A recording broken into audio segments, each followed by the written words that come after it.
Hi friends, இன்றைக்கி நம்ம kitchen ரெசிபியில் பன்னீர் gravy எப்படி செய்யலான்னு வாங்க பார்க்கலாம். ரொம்ப ஹெல்த்தியான ரெசிபி, ரொம்ப டேஸ்டான ரெசிபி கூட. இட்லி, தோசை, சப்பாத்தி, பூரி எல்லாத்துக்குமே சாப்பிட்லாம். ரொம்ப டேஸ்ட்டாக இருக்கும்.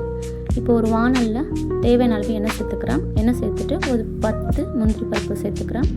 சேர்த்துட்டு 2 பெரிய வெங்காயம், 2 பெரிய சைஸ் தக்காளி சேர்த்து நல்லா மிக்ஸ் பண்ணி விட்டுக்கலாம். நல்லா வதங்கட்டும். இது ஒரு 2 நிமிஷம் வரைக்கும் நல்லா வதக்கிக்கலாம். பாருங்கள், நல்லா வதங்கி வர ஆரம்பிச்சிருச்சு. ஒரு 2 நிமிஷத்துக்கு நல்லா வதக்கிக்கலாம். இந்த அளவுக்கு நல்லா வதங்கணும். இந்த ரெசிபி ஒரு வாட்டி செஞ்சு பாருங்கள். ரொம்ப டேஸ்ட்டாக இருக்கும். பாருங்கள், இந்த அளவுக்கு வதங்கினா போதும். இப்போ மிக்ஸி ஜாரில் மாற்றிக்கலாம். கசகசா ஒரு 1/4 ஸ்பூன் சேர்த்துக்கிறேன்.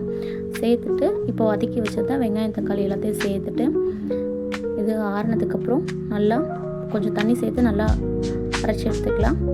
இப்போ ஒரு பேனில் ஒரு 2 டேபிள் ஸ்பூன் நெய் சேர்த்துக்கிறேன். நெய் சேர்த்துட்டு 1/2 ஸ்பூன் மஞ்சள் தூள், 1 ஸ்பூன் தனி மிளகாய் தூள், 1 ஸ்பூன் கரம் மசாலா சேர்த்துருக்கேன். சேர்த்துட்டு பன்னீரை இதில் சேர்த்துக்கலாம். சேர்த்துட்டு நல்லா ஒன்றோடு ஒன்று விட்டாமல் இந்த மாதிரி தனித்தனியாக இது பண்ணி வச்சுக்கலாம். பாருங்கள், லோ ஃப்ளேம்லேயே வச்சுக்கோங்க. ரொம்ப ஹை ஃப்ளேமில் வைக்க வேண்டாம், லோ ஃப்ளேம்லேயே வச்சுக்கோங்க. தேவையான அளவுக்கு சால்ட்டு சேர்த்துக்கலாம். சேர்த்துட்டு இந்த மாதிரி திருப்பி விட்டுக்கலாம். கொஞ்சம் நேரம் கழித்து ஒரு 2 நிமிஷம் கழித்து இது மாதிரி திருப்பி விட்டுக்கோங்க.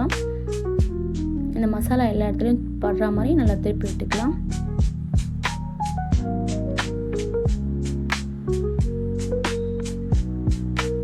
இது ரொம்ப நேரம் குக் ஆகக்கூடாது, கொஞ்சம் நேரத்துலேயே திருப்பி விட்டுக்கலாம். அந்த மாதிரி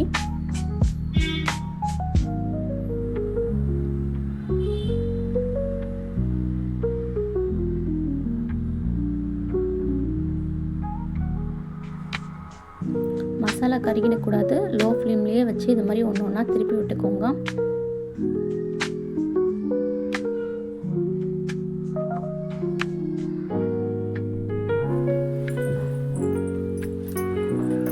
எல்லாத்தையும் திருப்பி விட்டாச்சு.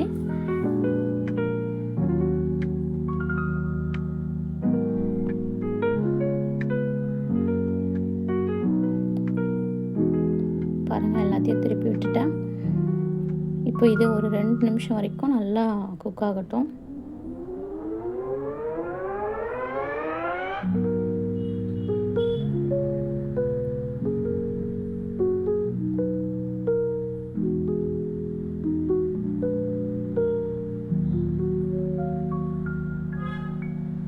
ஒரு 2 நிமிஷம் ஆயிடுச்சு. பாருங்கள், நல்லா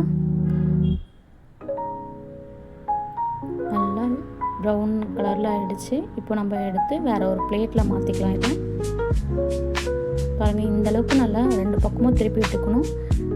இது ஒரு பிளேட்டில் மாற்றிக்கலாம்.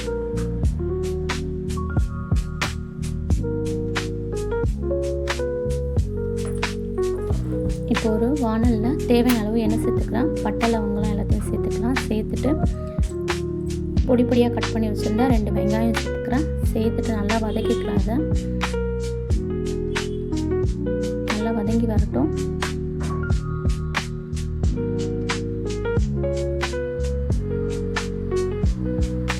தேவையான அளவு உப்பு சேர்த்துக்கிறேன். உப்பு சேர்த்துட்டு நல்லா வதக்கிக்கலாம். இது நல்லா வதங்கி வரட்டும். பாருங்கள், இந்த அளவுக்கு வதங்கினோன்னா 1 டேபிள் ஸ்பூன் இஞ்சி பூண்டு பேஸ்ட்டு சேர்த்துக்கிறேன். சேர்த்துட்டு இதையும் நல்லா வதக்கிக்கலாம். இந்த அளவுக்கு வதங்கட்டும். வதங்கிட்டதுக்கப்புறம் இப்போ அரைச்சி வச்சுருந்தா பேஸ்ட்டு சேர்த்துக்கலாம். அந்த வெங்காயம், தக்காளிலாம் அரைச்சி வச்சுருந்தேன், அந்த பேஸ்ட்டு சேர்த்துட்டு நல்லா மிக்ஸ் பண்ணி விட்டுக்கோங்க. இந்த மாதிரி நல்லா கலரி விட்டுக்கலாம். இதில் 1 டேபிள் ஸ்பூன் தனி மிளகாய் தூள் சேர்த்துக்கிறேன். 1 table spoon garam masala, 1/2 table spoon மஞ்சள் தூள் சேர்த்துக்கிறேன். சேர்த்துட்டு நல்லா கலந்து விட்டுக்கலாம். அந்த மாதிரி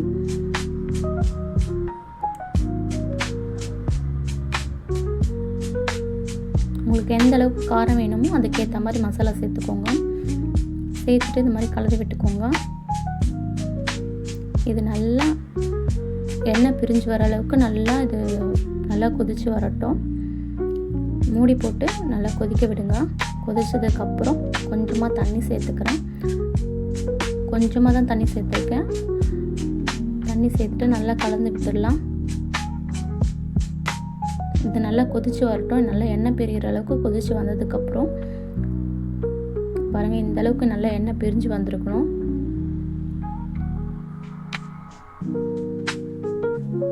லோ ஃப்ளேம்லேயே வச்சுக்கோங்க, அடி பிடிச்சிடாத இருக்கிறதுக்கு. அடிக்கடி இது மாதிரி கலரி விட்டுக்கலாம்.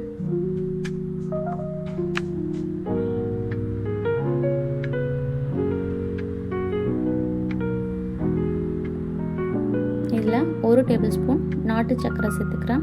இது ஆப்ஷன் தான், உங்களுக்கு வேணும்னா விட்டுருங்க.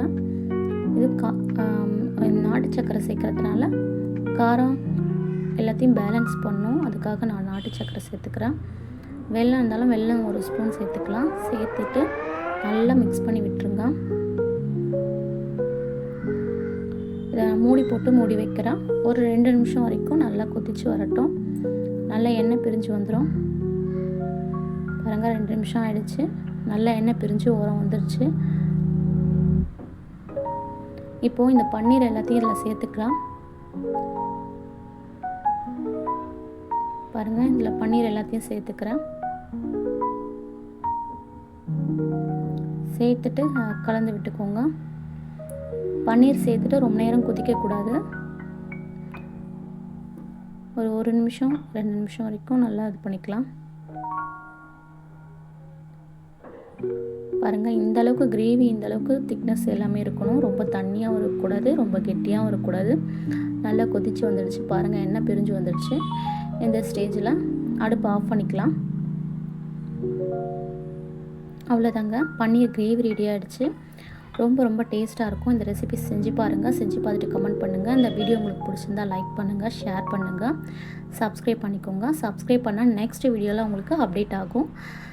இதுக்கு சப்பாத்தி, தோசை, இட்லி, சாப்பாடு எல்லாத்துக்குமே நல்லாயிருக்கும். இந்த மாதிரி செஞ்சு கொடுத்து பாருங்கள். குழந்தைங்களாம் விரும்பி சாப்பிடுவாங்க. Thank you viewers.